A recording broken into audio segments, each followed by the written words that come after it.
dans cette vidéo, on va s'intéresser à, alors, il faut que je remonte, à l'équation z5 égale moins 4 moins 4i. On va vérifier que 1 plus i est solution.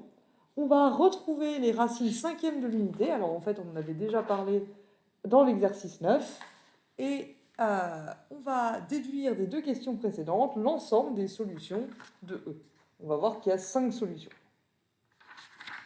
Donc, allons-y. Comment fait-on ça?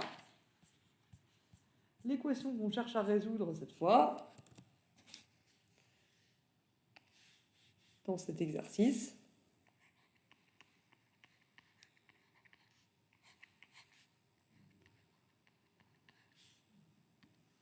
c'est z à la puissance 5 égale moins 4 moins 4i. Donc du coup, on commence par vérifier que 1 plus i est une solution de E.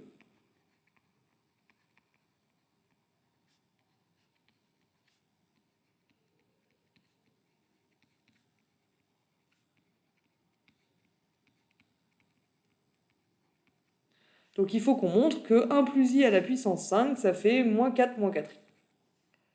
Alors il y a deux façons de s'y prendre, avec la forme algébrique et avec la forme exponentielle.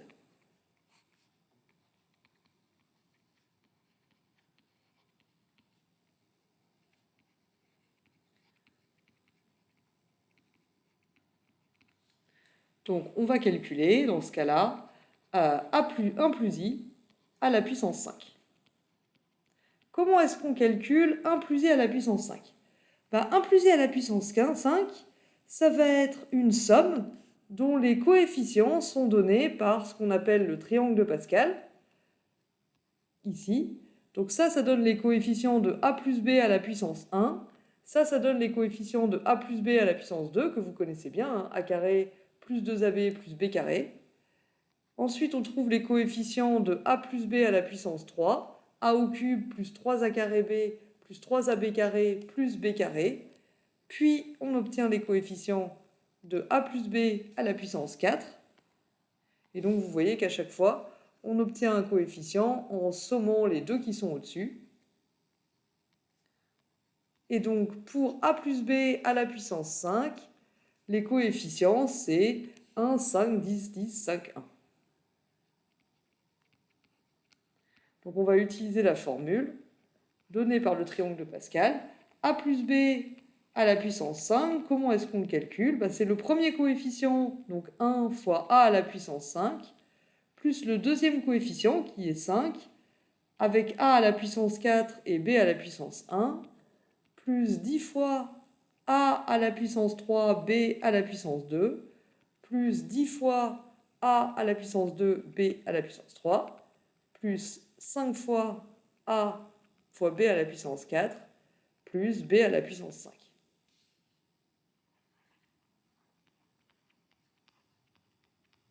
Du coup, 1 plus i à la puissance 5, ça fait 1 à la puissance 5, qui fait 1, plus 5 fois 1 à la puissance 4 fois i, plus 10 fois 1 à la puissance 2 fois i carré, plus 10 fois 1 à la puissance... Alors attends, là c'était 1 à la puissance 3 fois i carré, et là c'est 1 à la puissance 2 fois i au cube, plus 5 fois 1 fois i à la puissance 4, plus i à la puissance 5. Alors on a 1 plus 5i, d'accord. I au carré, on sait que ça fait moins 1. Et comme i au carré, ça fait moins 1, i au cube, qui est égal à i au carré fois i, ça fait moins i. Pardon. On a ici moins 10i. I à la puissance 4, du coup, c'est i à la puissance 2 fois i à la puissance 2. Donc c'est moins 1 fois moins 1, donc ça fait plus 1. Donc en fait, i à la puissance 4, il fait 1. Donc lui, il fait moins 1. Lui, il fait moins i. Lui, il fait 1. Et du coup, i à la puissance 5, c'est égal à i à la puissance 4 fois i, c'est-à-dire 1 fois i, c'est-à-dire i. Et maintenant, on met tout le monde ensemble. La partie réelle, du coup, c'est 1 plus 5 qui fait 6, moins 10 qui fait moins 4. Et la partie imaginaire, on va avoir 5i moins 10i plus i. Donc on va avoir une partie imaginaire de 6 moins 10, donc moins 4. La partie imaginaire c'est moins 4 et on trouve finalement moins 4 moins 4i. Donc c'est bon, 1 plus i est solution de l'équation.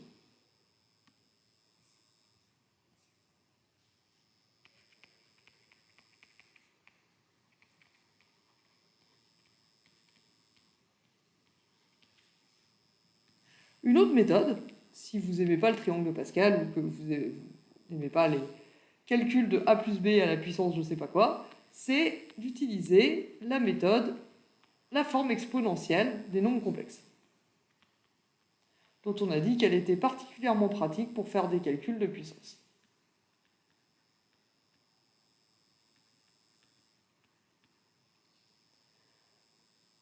Donc ce qu'on a vu, parce qu'en fait on l'a déjà calculé à l'exercice, alors que je me rappelle, il me semble que c'était le 6, on a calculé la forme exponentielle de 1 plus i.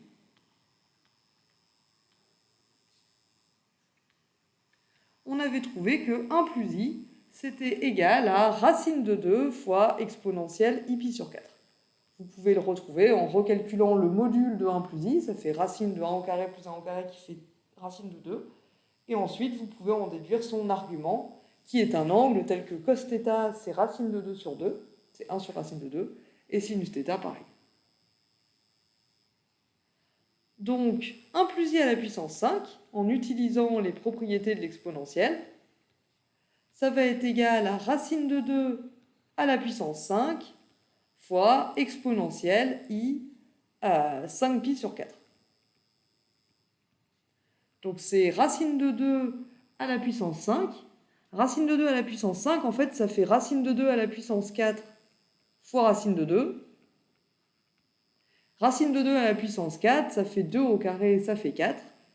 Et exponentielle i 5pi sur 4, c'est cosinus 5pi sur 4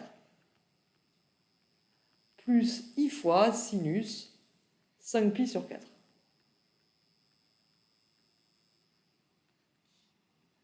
Donc ça nous donne 4 racines de 2. Et maintenant, le cosinus de 5pi sur 4, c'est moins racine de 2 sur 2, comme vous pouvez le vérifier sur un cercle trigonométrique. C'est celui qui est de l'autre côté de pi sur 4. Vous avez pi sur 4, vous faites un demi-tour, donc vous rajoutez pi, et vous arrivez à cosinus 5pi sur 4 et sinus 5pi sur 4. Et vous voyez donc que le cosinus et le sinus sont égaux tous les deux à moins racine de 2 sur 2. Donc on obtient ici 4 fois moins racine de 2 fois racine de 2 sur 2. Donc les racines de 2, racine de 2 et 2 vont se simplifier et on va avoir moins 4. Et pareil de l'autre côté, racine de 2 fois racine de 2 ça fait 2, divisé par 2 ça fait 1, donc il nous reste moins 4i. Donc à nouveau, on trouve que le résultat est correct. 1 plus i est une solution de E.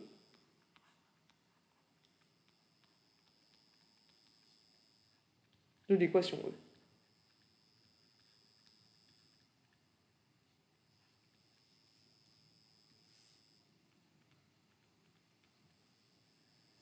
Une fois qu'on sait ça, du coup, on peut passer à la deuxième question. La deuxième question nous demandait tout simplement de lister les racines cinquièmes de l'unité.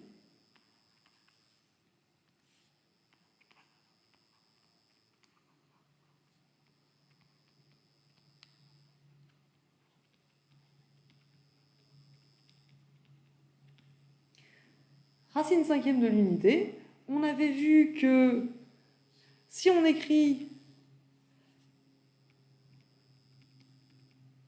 si on prend un nombre complexe et qu'on l'écrit sous la forme exponentielle, la condition pour qu'il soit une racine cinquième de l'unité, c'est que z puissance 5 soit égal à 1. Dans ce cas-là, r puissance 5 exponentielle i 5θ est égal à 1. Et quand est-ce que ça se produit ça? C'est quand r puissance 5 égale 1, le module r puissance 5 est égal au module de 1 qui fait 1. Et d'autre part, il faut que l'argument 5θ soit égal à un multiple de 2pi.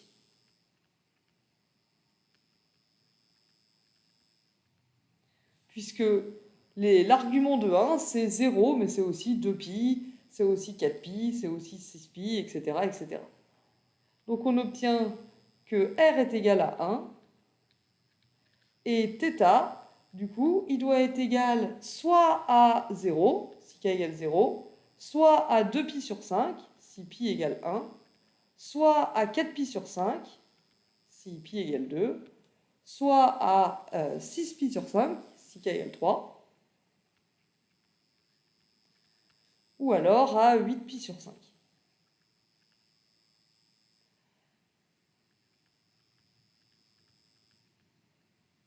Pourquoi je m'arrête là? Parce qu'en fait, si je prends k égale 5, j'obtiens ici θ égale 10pi sur 5, c'est-à-dire θ égale 2pi. Mais θ égale 2pi, ça donne le même nombre complexe que si θ était égal à 0, puisque les nombres complexes, leur argument est défini à 2pi près. Donc, z est égal à un de ces 5 nombres complexes, l'ensemble des racines cinquièmes de l'unité,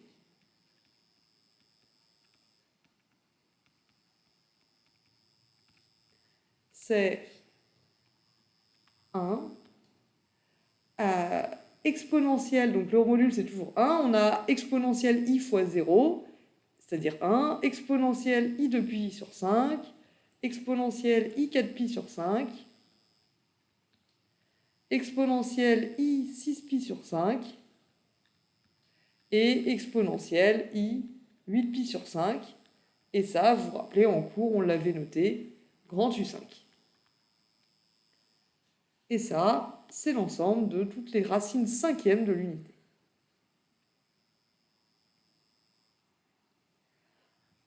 Pourquoi ça nous aide à retrouver les autres solutions de l'équation E? Parce que du coup, on peut remarquer que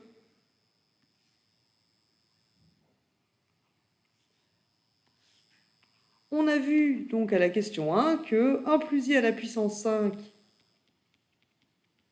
ça fait moins 4 moins 4i. Donc, si z à la puissance 5 aussi, il fait moins 4 moins 4i, en divisant la deuxième équation par la première, on aura z à la puissance 5 sur 1 plus i à la puissance 5, qui est égal à moins 4 moins 4i divisé par moins 4 moins 4i, c'est-à-dire 1. Donc, en fait, z sur 1 plus i à la puissance 5, ça fait 1. Autrement dit, z sur 1 plus i, c'est une racine cinquième de l'unité. Donc l'ensemble des solutions, c'est l'ensemble des nombres complexes tels que z sur 1 plus i, c'est un de ces 5 nombres-là. Et on en déduit donc que les solutions de E sont les suivantes. Soit z sur 1 plus i, ça fait 1. Dans ce cas-là, z, ça fait 1 plus i.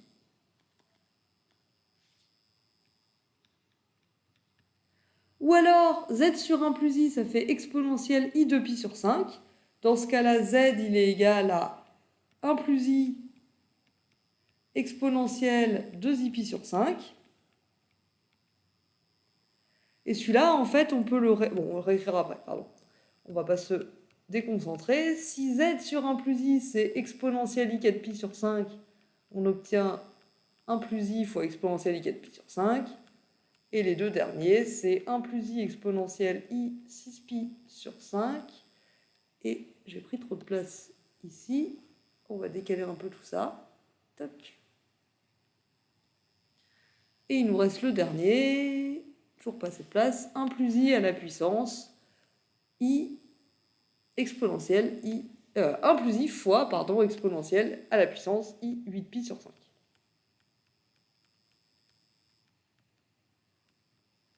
Alors c'est un petit peu moche si tout le monde est s'il y a des formes algébriques mélangées avec des formes exponentielles.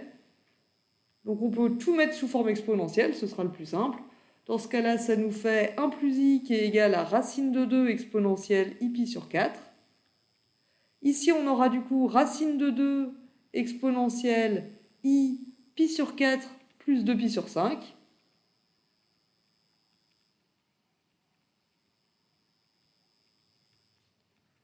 Racine de 2 exponentielle i pi sur 4 plus 4 pi sur 5.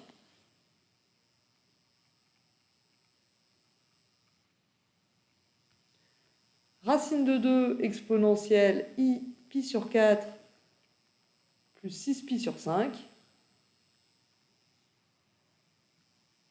Et racine de 2 exponentielle i pi sur 4 plus 8 pi sur 5. Donc en utilisant la forme exponentielle de 1 plus i pour simplifier un peu, pour avoir des expressions un petit peu plus uniformes. Donc c'est racine de 2 exponentielle i pi sur 4. Racine de 2 exponentielle, alors combien ça nous fait ça? Ça nous fait 5 pi plus 8 pi, c'est-à-dire 13 pi sur 20.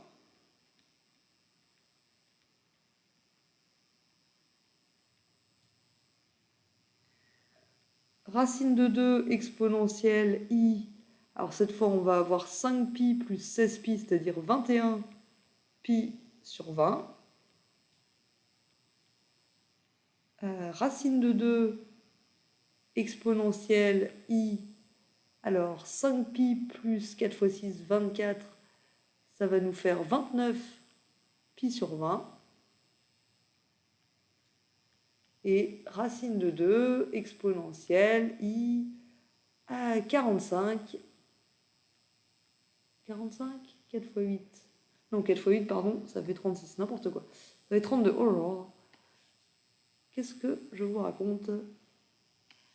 37, du coup, pi sur 20. Voilà. Donc ces deux dernières lignes ne sont pas indispensables, hein, c'est juste parce que c'est quand même plus joli d'avoir tout le monde en forme exponentielle plutôt que de mélanger les deux. Vous n'êtes pas obligé de faire ça, je pense. Donc, on a vu ici plusieurs équations où l'ensemble des racines énièmes de l'unité nous permettait de résoudre une équation donnée. Donc on a vu une première équation où on avait une somme géométrique qui se réduisait en fait à la recherche d'une partie des racines cinquièmes de l'unité. On avait ce deuxième exercice-là. Alors celui-là, je ne vous ai pas expliqué, je crois, j'ai oublié de vous dire quel était le rapport avec les racines de l'unité. En fait, ici, remarquez que l'équation qu'on doit résoudre,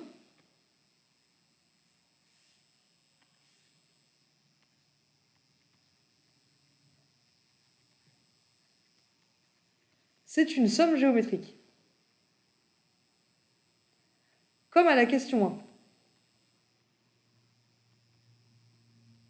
Sauf qu'au lieu d'aller jusqu'à 4, on va jusqu'à 2. Et en fait, ce qu'on trouve, c'est les racines troisièmes de l'unité. À la question 1, on avait vu qu'en cherchant les racines de z4 plus z3 plus z2 plus z plus 1 égale 0, on trouvait les racines cinquièmes de l'unité qui n'étaient pas égales à 1. Et en fait, en faisant z carré plus z plus 1 égale 0, si vous faites le même raisonnement qu'on avait fait à la question 1, vous verrez que ce qu'on trouve, c'est les racines troisièmes de l'unité qui ne sont pas 1. Et on trouve j et j carré.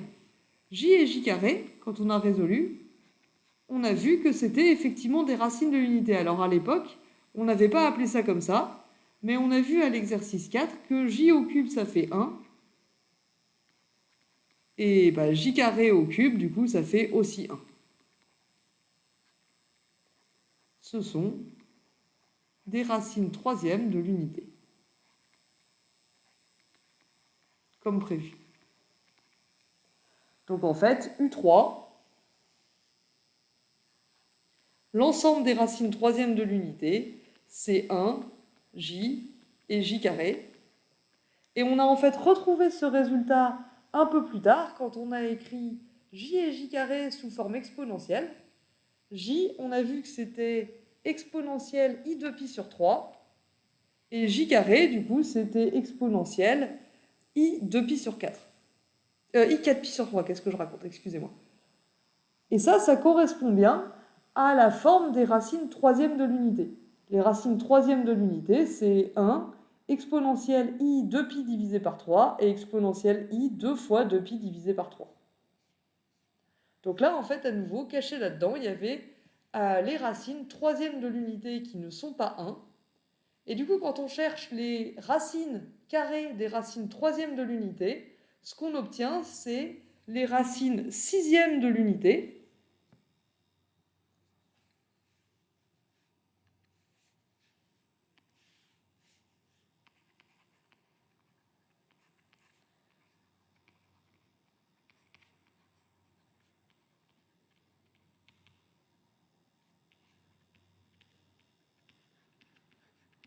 Puisque si on met les dénominateurs sur 6, on obtient exponentielle i 4pi sur 3, sur 6, pardon, exponentielle i 8pi sur 6, exponentielle i 10pi sur 6, et exponentielle i 2pi sur 6. Et ça, en fait, ce sont les racines sixièmes de l'unité, à part deux qu'on n'a pas, 1 et moins 1. Et ça correspond au fait qu'on les a obtenus en faisant la racine carrée des racines troisièmes de l'unité, sauf 1. Donc dans cet exercice-là aussi, dans cette question-là aussi, en fait, de façon cachée, il y avait les racines troisièmes de l'unité. Et à la fin, les racines sixièmes de l'unité. Ici, on a vu comment résoudre une équation à l'aide des racines quatrièmes de l'unité. Et ici, comment en résoudre une autre, comment trouver les racines cinquièmes d'un nombre complexe à l'aide des racines cinquièmes de l'unité.